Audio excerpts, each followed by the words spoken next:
तत्वों के उचित संयोजन से बनता है हमारा व्यक्तित्व। एक बार राजा मिलिंद भिक्षु के पास गए। भिक्षु का नाम नागसेन था। राजा ने भिक्षु से पूछा, महाराज एक बात बताइए, आप कहते हैं कि हमारा व्यक्तित्व स्थिर नहीं है, जीव स्वयमेव कुछ नहीं है, फिर जो आपका नाम नागसेन है, यह नागसेन कौन है? क्या सिर के बाल नागसेन हैं? भिक्षु ने कहा, ऐसा नहीं है। राजा ने फिर पूछा, क्या ये दांत, मस्तिष्क, मांस आदि नागसेन है? भिक्षु ने कहा, नहीं। राजा ने फिर पूछा, फिर आप बताए, क्या आकार, संस्कार, समस्त वेदनाएं नागसेन है? भिक्षु ने कहा, नहीं। राजा ने फिर प्रश्न किया, क्या ये सब वस्तुएं मिलकर नागसेन हैं, या इनके बाहर कोई ऐसी वस्तु है जो नागसेन है? भिक्षु ने कहा, नहीं। अब राजा बोले, तो फिर नागसेन कुछ नहीं है। जिसे हम अपने सामने देखते हैं और नागसेन कहते हैं, वह नागसेन कौन है? अब भिक्षु ने राजा से पूछा, राजन, क्या आप पैदल आए हैं? राजा ने कहा, नहीं, रथ पर। भिक्षु ने पूछा, फिर तो आप जरूर जानते होंगे कि रथ क्या है। क्या यह पताका रथ है? राजा ने कहा, नहीं। भिक्षु बोले, क्या ये पहिए या धुरी रथ है? राजा ने कहा, नहीं। भिक्षु ने पूछा, क्या ये रस्सियां या चाबुक रथ हैं? राजा ने कहा, नहीं। भिक्षु ने पूछा, क्या इन सब के बाहर कोई अन्य चीज है जिसे हम रथ कहते हैं? राजा ने कहा, नहीं। भिक्षु ने कहा, फिर रथ कुछ नहीं है? जिसे हम सामने देखते हैं और रथ कहते हैं, वह क्या है? राजा ने कहा, इन सब चीज़ों के एक साथ होने पर ही इसे रथ कहा जाता है। भिक्षु ने कहा, राजन, इसमें ही आपकी जिज्ञासा का हल छिपा है। जिस प्रकार इन वस्तुओं के उचित तालमेल से रथ का निर्माण हुआ है, ठीक उसी प्रकार अग्नि, पृथ्वी, आकाश, जल और वायु, इन 5 तत्वों से समुचित संयोजन से बना शरीर ही नागसेन है। इसके अतिरिक्त कुछ नहीं है। निष्कर्षतः किसी वस्तु को सही आकार इसके घटकों के उचित संयोजन से ही मिलता है। इसके बाद ही कोई तत्व अपनी संपूर्णता तक पहुंचता है। याद रखें, व्यक्तित्व, पर्सनालिटी का संबंध उन गहराइयों से है जो हमारी चेतना को विकसित करती है, अर्थात जो हर क्षण हमारे व्यवहार, आचरण और हमारी चेष्टाओं में अभिव्यक्त होती रहती है। स्पष्ट है, व्यक्तित्व का अर्थ केवल व्यक्ति के बाह्य गुणों, एक्सटर्नल फैक्टर जैसे रूप, रंग, चाल ढाल, पहनावा, बोलचाल आदि से नहीं, उसके आंतरिक गुणों, internal factor and intrinsic qualities से भी है, जैसे चरित्र बल, इच्छा शक्ति, आत्मविश्वास, मन की एकाग्रता आदि। इस प्रकार व्यक्तित्व का अर्थ व्यक्ति के बाह्य गुण एवं आंतरिक गुणों के योग से है, अर्थात में आंतरिक गुणों के विकास से ही आपके व्यक्तित्व को संपूर्णता मिलती है, जिसे कंप्लीट पर्सनालिटी यानी डायनेमिक पर्सनालिटी भी कह सकते हैं, जो किसी भी क्षेत्र में स्थायी सफलता का प्रमुख अंग माना जाता है। ध्यान रहे, व्यक्तित्व की प्राप्ति का प्रश्न हर व्यक्ति के लिए व्यक्तिगत, इंडिविजुअल है। इसका किसी दूसरे व्यक्ति से संबंध नहीं है। कोई भी व्यक्ति आपको दुर्बल से शक्ति संपन्न, असफल से सफल और कुछ नहीं से सब कुछ नहीं बना सकता। आप स्वयं ही सब कुछ बन सकते हैं और आप में सब कुछ बनने की शक्ति मौजूद है। विशेषतः व्यक्तित्व विकास आज कोई नया विषय नहीं, बल्कि यह कंसेप्ट भारतीय ग्रंथ श्रीमद् भागवत गीता से मिलता है। हृदय की दुर्बलता ही मनुष्य को कमजोर करती है, जिसके फलस्वरूप वह अपने उद्देश्य से गिरकर जीवन को निरर्थक बना देता है।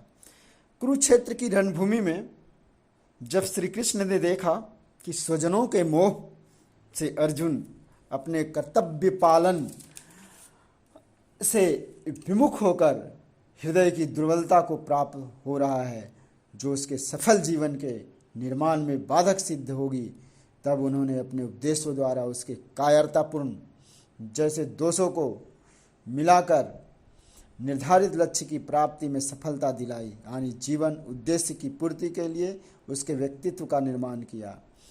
अंग्रेजी शब्द पर्सनालिटी में 11 अक्षर हैं। अंग्रेजी शब्द पर्सनालिटी में 11 अक्षर हैं। 11 अर्थ महान अर्थ लिए हुए हैं। इस 11 अक्षर वाले इस शब्द पर्सनालिटी का विश्लेषण करके आप इसके सार को समझ सकते हैं, जो सफलता के गुणों को दर्शाते हैं। पहला अक्षर पी है, जो पंक्चुअलिटी है। दूसरा है ये, earnest effort to follow ethical values. तीसरा R, realistic approach to life. चौथा एस, स्किल्स ऑफ कम्युनिकेटिंग। पांचवा O, optimistic attitude towards goal. छठा एन, नोबिलिटी ऑफ कैरेक्टर। सातवां ए, अवेयरनेस एंड डेडिकेशन। आठवां एल, लॉयल्टी टुवार्ड्स कमिटमेंट। नौवां I, increase और strength to overcome weaknesses. 10वां T, think always positive. 11वां Y, yield your zeal to fight for success. Personality is to man what perfume is to a flower. व्यक्तित्व का धनी एकलव्य जो एक प्रेरणा है। महाभारत काल में एकलव्य नाम का एक निर्धन बालक हुआ था, जो इतने अभाव में जी रहा था कि एक दिन अपनी माँ से दूध मांगने पर उसे खरिया का सफ़ेद घोल मिला और इसी को दूध मानकर उसने पिया था।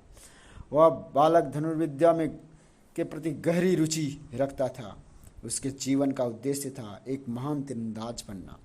इसी उद्देश्य की पूर्ति के लिए उसने एक महान आचार्य से धनुर्विद्या की शिक्षा लेने का अपना लक्ष्य बना लिया और वह गुरु द्रोणाचार्य के आश्रम में पहुंचा, लेकिन उन्होंने शिक्षा देने से इनकार कर दिया क्योंकि वह शूद्र पुत्र था। यह जानकर एकलव्य बिल्कुल निराश नहीं हुआ, बल्कि उत्साहित होकर उसने अपना आत्मबल बढ़ाया और अपनी गहरी रुचि के अनुकूल दुनिया का महान धनुर्धारी बनने का मन में दृढ़ संकल्प करके वह जंगल में चला गया। उसने मिट्टी से द्रोणाचार्य की मूर्ति बनाई। उसने अपना गुरु मानकर प्रणाम किया और फिर धनुर्विद्या के अभ्यास में एकाग्र मन से जुट गया। सभी बाधाओं को पार करते हुए वह कुछ समय बाद इस विद्या में इतना निपुण हो गया कि एक दिन उसने एक साथ अपने 7 बाणों से एक कुत्ते का मुंह बांध दिया।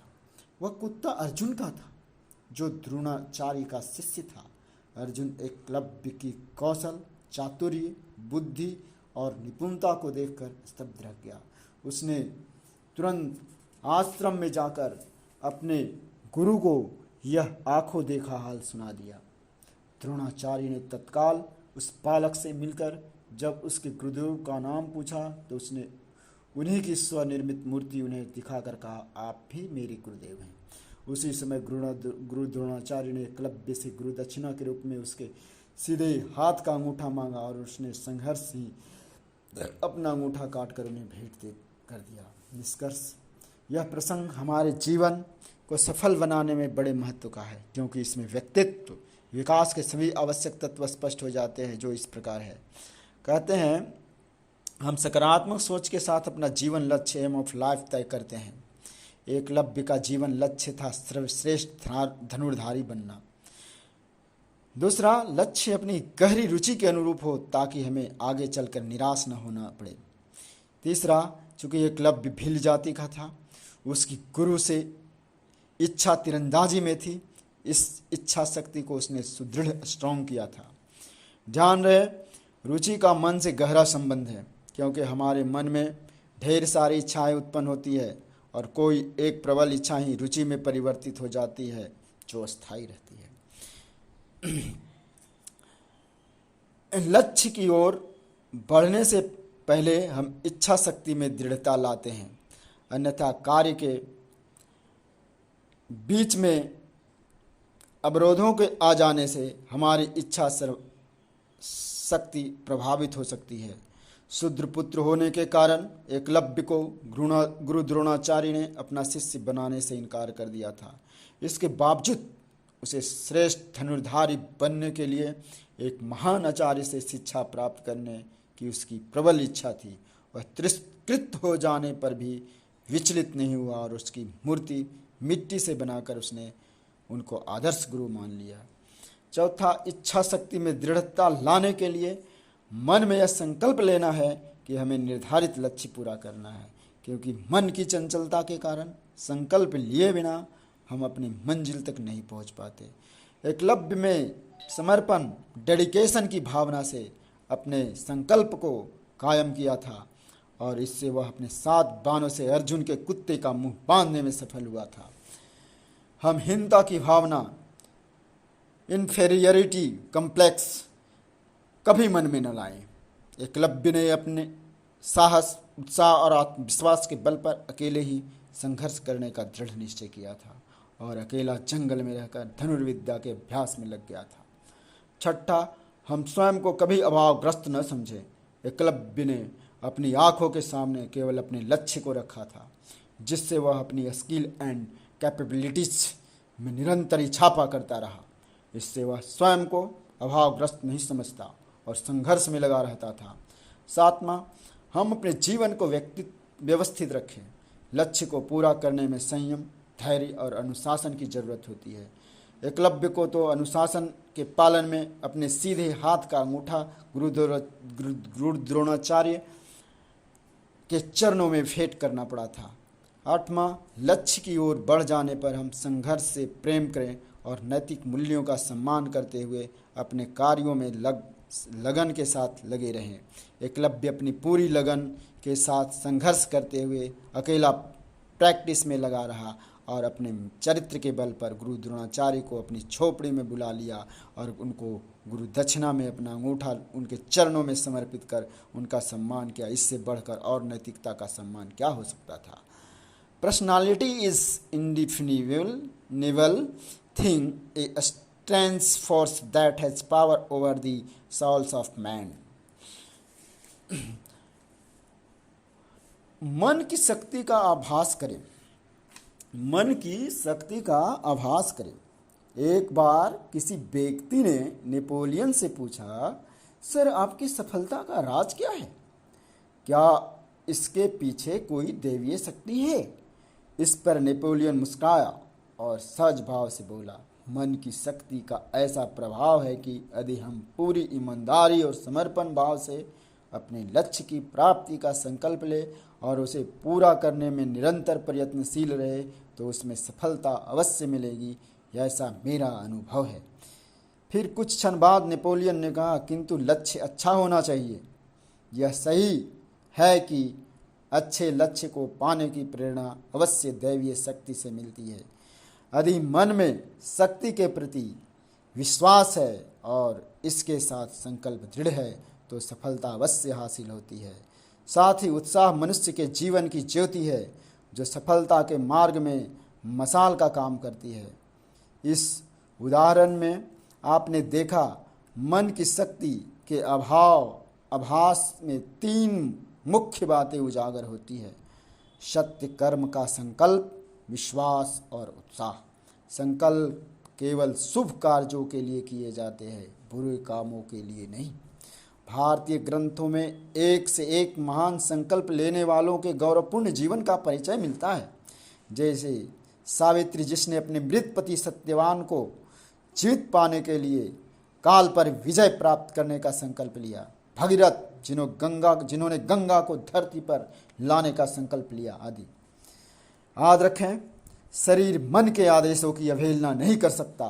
अटल निश्चय सारी शारीरिक उत्सुकताओं को भगा देता है।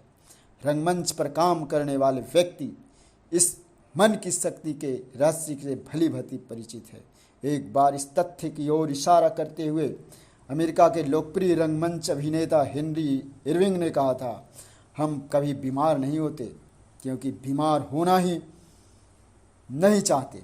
हम जानते हैं कि हमें रात को रंगमंच पर अभिनय करना है। हजारों दर्शक उत्सुकता से हमारे प्रदर्शन की प्रतीक्षा कर रहे होंगे। यह विचार रोग को हमारे पास फटकने नहीं देता। अगर हम भयंकर रोगग्रस्त हो भी जाएं तो भी मंच पर पहुंचते हमें पीड़ा का ध्यान नहीं रहेगा, क्योंकि हम जानते हैं कि हर हाल में हमें अभिनय करना है और यह अनिवार्यता ही हमें रोग मुक्त कर देती है। हेनरी इरविंग के उपरोक्त कथन से बात स्पष्ट हो जाती है। मन संकल्प से यह निश्चय हो जाता है कि जिस काम को करने की आपने ठानी है उसे आप निष्ठावान होकर पूरा करेंगे। संकल्प को दोहराने से आप में एक महान शक्ति आ जाती है जिससे आपका निश्चय और विश्वास अटूट हो जाता है। विश्वास के कारण कार्य करने की क्षमता अपने आप कई गुना अधिक हो जाती है और इस विश्वास और कार्य क्षमता के बल पर आप सफलता प्राप्त कर लेते हैं। मन संकल्प की शक्ति में सफलता के 4 विशेष गुण यानी मंत्र छिपे होते हैं। यह है रुचि, समर्पण, जिम्मेदारी और उत्साह। The powers of the mind are like the rays of the sun, dissipated when they are concentrated, they illumine. कहते हैं परमात्मा का कारखाना है। परमात्मा का कारखाना है। हमारा शरीर वास्तव में परमात्मा का कारखाना है। एक बार एक आम के पेड़ के नीचे छाया में एक नास्तिक और एक आस्तिक 2 व्यक्ति बैठे थे। नास्तिक ने आस्तिक से बोला कि तेरा परमात्मा बुद्धि से काम नहीं लिया। ये जो आम का पेड़ बनाया है उस पर फल छोटा सा लगाया है, और दूसरी ओर जो तरबूज का बेल है जो बहुत ही छोटा है, कोमल है, उस पर तरबूज का बेल बहुत बड़ा लगाया है। ऐसा कह ही रहा था कि एक आम का फल अचानक उसके नाक पर भड़ाक से गिरा और नाक पकड़कर उसने बैठ गया। थोड़ी देर चुप बैठा रहा और नीचे देखता रहा और कहता है, भगवान जो करता है ठीक ही करता है। परमात्मा कहीं तरबूज को उस आम पर फिट कर देता तो आज मेरा हुलिया ही निकल जाता, चौपट हो जाता। उस परमात्मा के साम्राज्य में कोई कमी नहीं है। कमी तो हमारी आपकी सोच में है। उसकी व्यवस्था में कोई भूल नहीं होती है, कोई कमी नहीं है। उस परमात्मा की रचना में, सृष्टि में कमी अगर है तो मेरी और आपकी व्यवस्था या जीवन के अंदर है। उसमें कोई कमी है ही नहीं। उस परमात्मा में सृष्टि रूपी दुल्हन को सजाया है और इस मानव शरीर को भी सजाया है। हम तो परमात्मा को दोष देते हैं, कोसते हैं कि मुझे ये न दिया, वो न दिया, पर श्रेष्ठ मानव का जीवन जो हमें दिया है वह अमूल्य है। सब्र तुझको ना आए तो मैं क्या करूं, सब्र तुझको ना आए तो मैं क्या करूं, तेरे अंतःकरण में विराजा हुआ ढूंढने बाहर जो जाए तो मैं क्या करूं, तेरे अंतःकरण में मैं विराजा हुआ ढूंढने बाहर जाए तो मैं क्या करूं। पास रहता हूँ सदा, पास रहता हूँ सदा, पास तेरे तू नहीं देख पाए, तू नहीं देख पाए तो मैं क्या करूं। ये मानव अद्भुत अमूल्य रचना है। मानव शरीर अद्भुत अमूल्य रचना है। शरीर का एक एक अंग प्रत्यंग मूल्यवान है। शरीर के एक अंग के भंग होने से, क्षतिग्रस्त होने से उसका मूल्य पता चलता है। उन लोगों से पूछना जिसकी आंखें नहीं, उन लोगों से पूछना जिसकी आंखें नहीं है, आंख चली गई, आंखों की कीमत क्या है। उन लोगों से पूछना जिसके हाथ नहीं है, जिनके पैर नहीं है, उनसे पूछना इसकी कीमत क्या है। और कोई कहता है कि मैं गरीब हूँ, तो उनको भूलना कि 2 आंखें दे दो, 50 लाख रुपया देंगे, नहीं तैयार होंगे। किडनी दे दो, 5 लाख रुपया देंगे, नहीं तैयार होंगे। कोई शरीर का अंग मांग कर देखिए, नहीं तैयार होंगे। इतना सब कुछ अमूल्य रचना प्रदान का दिया हुआ गिफ्ट, परमात्मा ने आपसे कुछ नहीं लिया बदले में। दयालु, कृपालु और दाता परमात्मा के सिवा और कोई हो नहीं सकता। हमारे शरीर में 32 लाख नस नाड़ियाँ हैं, अद्भुत कारखाना है। परमात्मा सृष्टि में छोटी से छोटी और बड़ी से बड़ी रचना, नाना प्रकार के सूर्य, तारे, पशु पक्षी, पेड़ पौधे की रचना परमात्मा ने की है। परमात्मा जो रचना करता है उसमें कोई परिवर्तन नहीं होता है, जबकि मानव जो रचना करता है उसमें परिवर्तन होता है। माता के गर्भ में पल रहा बच्चा को ही ले लीजिए, कैसे उसका एक एक अंग विकसित हो जाता है और जन्म से लेकर मृत्यु तक सदैव परिवर्तन होता रहता है। जबकि मानव के रचना में जो रचना करता है उसमें कोई परिवर्तन नहीं होता है। एक बार जो बना देता है वैसा ही रहता है।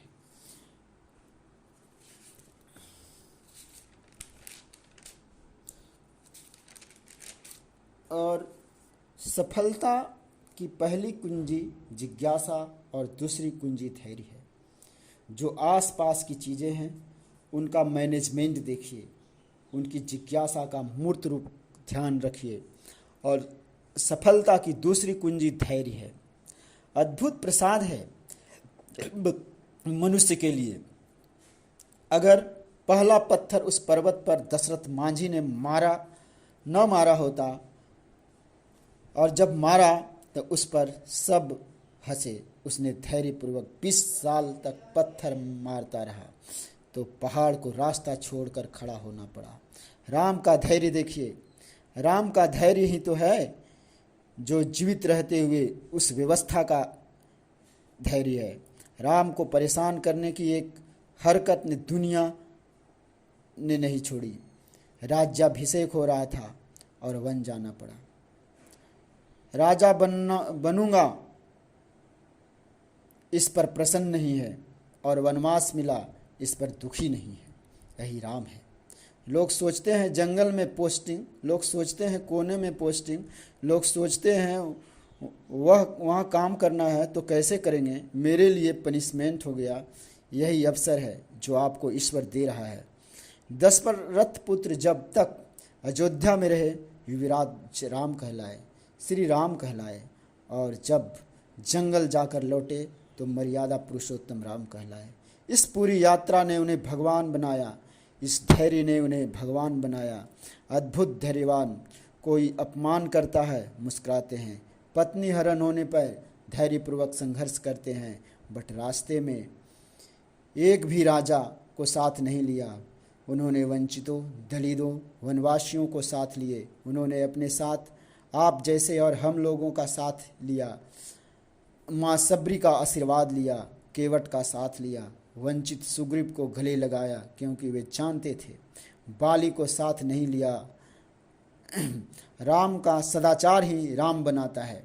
वो उसके साथ खड़े रहे जिसका अधिकार छीना गया था, जिसकी पत्नी अपहृत हुई थी। उन्होंने बाली का वध किया, जबकि बाली भी उनका प्रशंसक था, भक्त था। राम की लीडरशिप क्वालिटी अद्भुत है। आज ड्राइवर को सामान लेने भेजते हैं तो 5 बार बताते हैं ऐसा करना, वैसा करना, ये सामान लेना, वहाँ से लेना, वहाँ कम मिलेगा। हम उसकी लीडरशिप डेवलप होने नहीं देते हैं, देना चाहते हैं। राम हनुमान